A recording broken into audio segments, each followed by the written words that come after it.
Vera, c'est un nouveau numéro de téléphone qu'on peut appeler pour vérifier des faits. Voilà, ça c'est notre actualité aujourd'hui pour Ouvrir Smartech. Ça a été lancé il y a quelques jours en version bêta et pour en parler, j'accueille son cofondateur Florian Gauthier. Bonjour. Bonjour.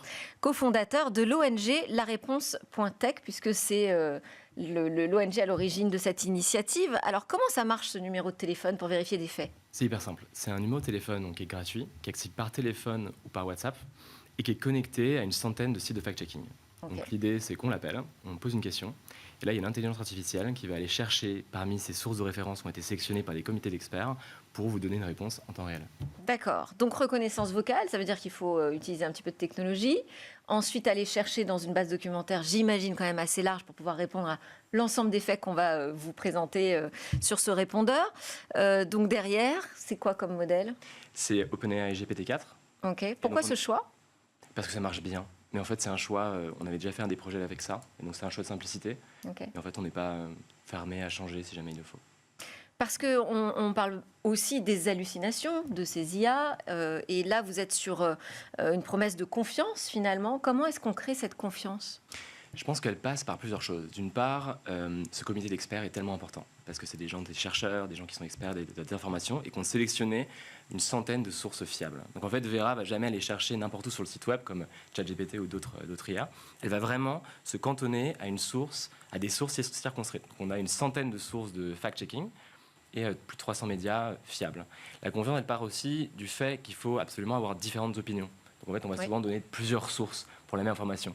Si jamais il y a des lignes éditoriales qui sont de certains médias, l'idée c'est d'en proposer plusieurs. D'accord. Et la réponse se présente sous quelle forme ?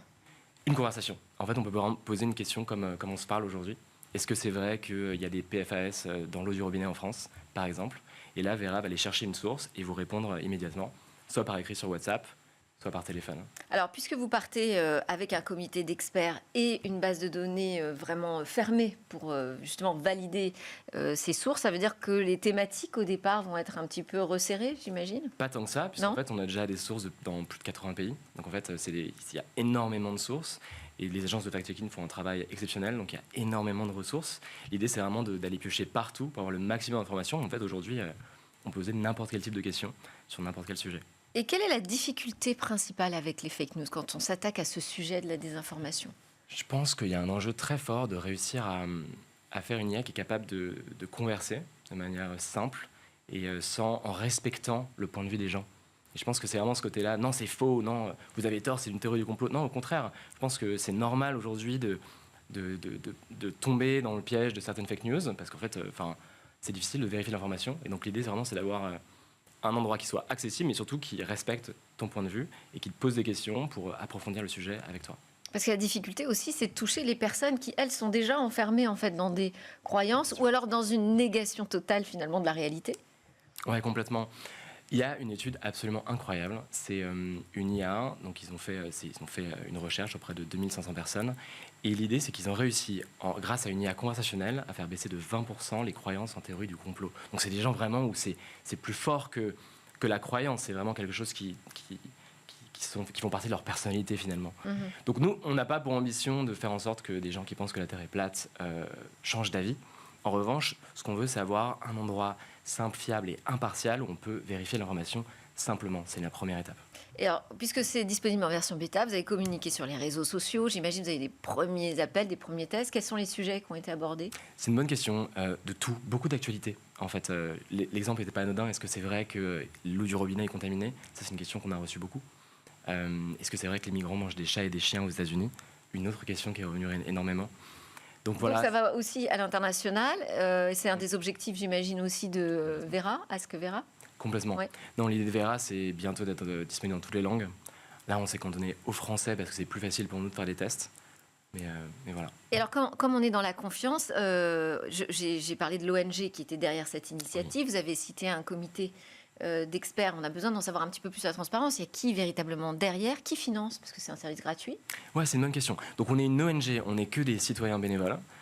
Qui finance, il n'y a pas longtemps, c'était encore ma carte bancaire sur les services. Aujourd'hui, on a eu la chance de gagner un concours organisé par 2 ONG, Think Young et Avoté. Et donc, on a eu 5 000 €, donc ça nous permet de financer les coûts pour l'instant.